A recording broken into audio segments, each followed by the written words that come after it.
விரும்புவதில்லை. ஆடை அணிகலன் ஆடம்பரங்கள் ஆண்டவன் விரும்புவதில்லை. அங்கொரு கண்ணும் இங்கொரு கண்ணும் ஆலய வழிபாடில்லை. இசையில் கலையில் கவியில் மழலை மொழியில் இறைவன் உண்டு. இசையில் கலையில் கவியில் மழலை மொழியில் இறைவன் உண்டு. இவைதான் தெய்வம் என்பதை உணர்ந்தார் ஏற்கும் உமது தொண்டு. தெய்வம் ஏற்கும் உமது தொண்டு. தெய்வம் இருப்பது எங்கே, அது எங்கே வேறெங்கே? தெய்வம் இருப்பது எங்கே?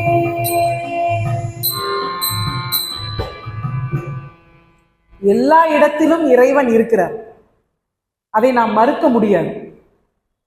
ஒரு ஆலயத்திற்கு செல்கிறோம், அந்த ஆலயத்திலே இருக்கக்கூடிய பகவானை தரிசனம் செய்துவிட்டு திருச்சுற்றை முடித்துவிட்டு அந்த இடத்துல நம்ம உட்காரணும்னு நினைக்கும் போது தூசிகள் இருந்துச்சுன்னா நம்ம என்ன செய்வோம்? அந்த தூசியை அப்புறப்படுத்திட்டு அங்க உட்காரணும்னு நினைப்போம், அல்லது அந்த இடத்தை விட்டு வேறு இடத்திற்கு போய் அமரலான்னு நினைப்போம். ஒரு ஆலயத்தில் அமரக்கூடிய பக்தர்களாகிய நாம் அந்த இடம் தூய்மையாக இருந்தால்தான் அங்க உட்கார்றோம். சகல சக்திகளும் படைத்த இறைவன் ஒரு பக்தரிடத்திலே வரணும் அப்படின்னா அவருடைய மனம் எவ்வளவு தூய்மையாக இருக்க வேண்டும்.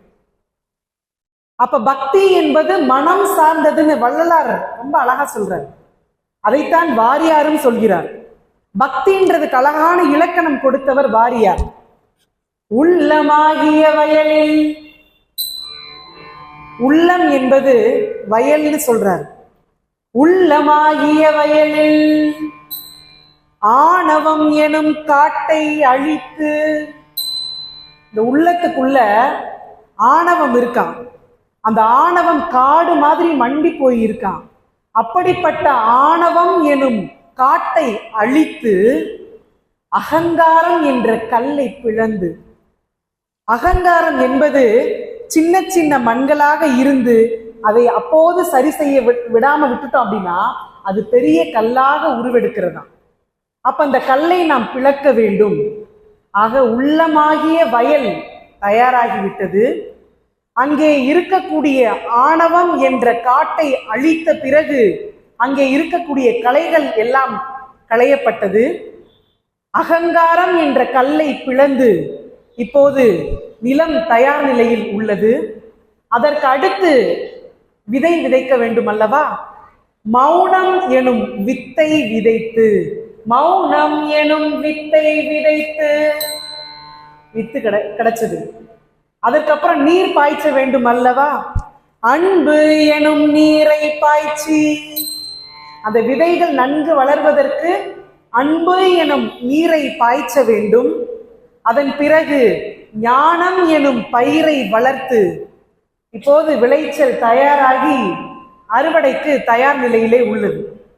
அறுவடைக்கு தயார் நிலையில் இருக்கும்போது அங்கே இருக்கக்கூடிய பறவைகள் எல்லாம் அந்த விளைச்சல் விளைந்து இருக்கக்கூடிய அந்த பயிர்களை கொத்துவதற்காக வரும்.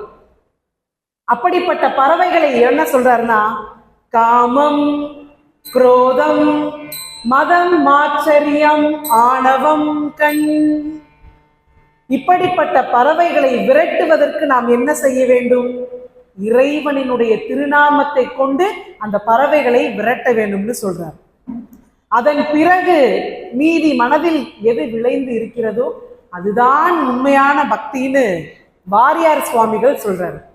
ஆக நம் மனதை செம்மைப்படுத்தினாலே பக்தி நிலையை அடைய வேண்டும் என்பது அனைவரினுடைய கருத்து. அப்படிப்பட்ட மனதை செம்மைப்படுத்துவதுதான் இங்கே வள்ளலார் நமக்கு கொடுத்த வழிமுறைன்னு சொல்லலாம். நம் மனதை எப்படி செம்மைப்படுத்தணும்னு சொன்னது வள்ளலார் மட்டும்தான்.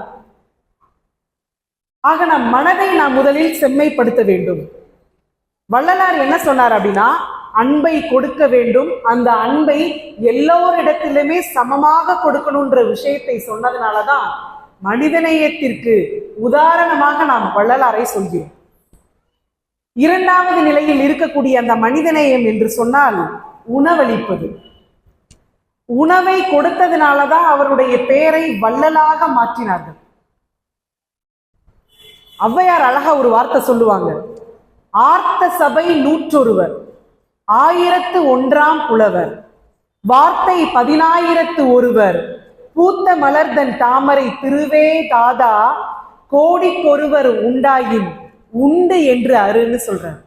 அதாவது 100 பேர் இருக்காங்கன்னா அந்த 100 பேர்ல கற்றவர் ஒருவராக இருப்பார், நன்கு கற்றவர் ஒருவராக இருப்பார். அதன் பிறகு 1000 பேர் இருக்கிறார்கள் தான், அந்த 1000 பேர்ல ஒருத்தர் தான் புலவராக இருக்க முடியும்னு சொல்றாங்க.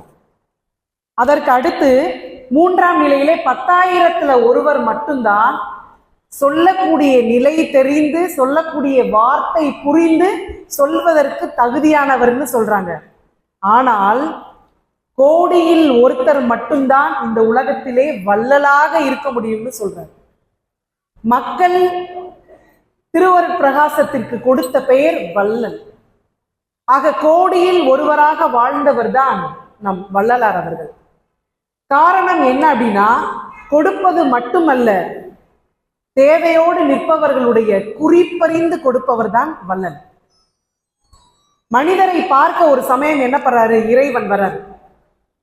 முதலில் இறைவனாக வர்றாரு. அவர்களை மக்களை பார்த்து ரொம்ப வறுமையில் வாடக்கூடிய ஒருத்தர் போய் என்ன பண்றாரு, உனக்கு நிறைய பொன் பொருள்லாம் கொண்டு வந்திருக்கேன், நீ வச்சுக்கோ, நான் தான் கடவுள்னு சொல்லியிருக்காரு. அந்த மனிதன் நம்ப மறுத்து விட்டார். போயா போ, சாமியாது பூதமாது, கடவுள் மேலெல்லாம் எனக்கு நம்பிக்கை இல்லை, போ, உன்னோட பொண்ணு வேணா, எனக்கு பொருள் வேணான்னு சொல்லி அனுப்பிட்டார். அப்போ அங்க வந்த இறைவன் என்ன பண்றாரு, என்னடா இவர் வறுமையில் வாடிக்கொண்டிருக்கிறார், சோர்ந்து போயிருக்கிறார், அவருக்கு போய் பொண்ணும் பொருளும் கொடுத்தா அவர் வேணான்னு சொல்றாரு, என்னை இறைவனோட தோற்றத்திலே போய் நிற்கிறேன், என்னை இறைவனா கூட அவர் என்னை நம்பலையேன்னு சொல்லி வருத்தத்தோட வந்துட்டார். பிறகு அவர் பசியோடு இருப்பதை உணர்ந்த அந்த இறைவன் என்ன பண்றாரு, இறைவன் வேடத்தை மாற்றி ஒரு சாதாரணமான மனிதர் போல போய் உணவு பொட்டலத்தோட கொண்டு போய் அவர் கையில கொடுக்கிறார். அதே மனிதன் வேற சாதாரண மனிதன் போல போன அந்த இறைவனை பார்த்து உணவை கொடுத்தவுடன் நீந்தான் இறைவன் அப்படின்னு சொன்னாராம். ஆக ஒரு சாதாரணமான மனிதன் கூட பசித்த போது உணவளிக்கும் போதுதான் இறைவனை இறைவனாக ஏற்றுக்கொள்கிறான். ஆக அந்த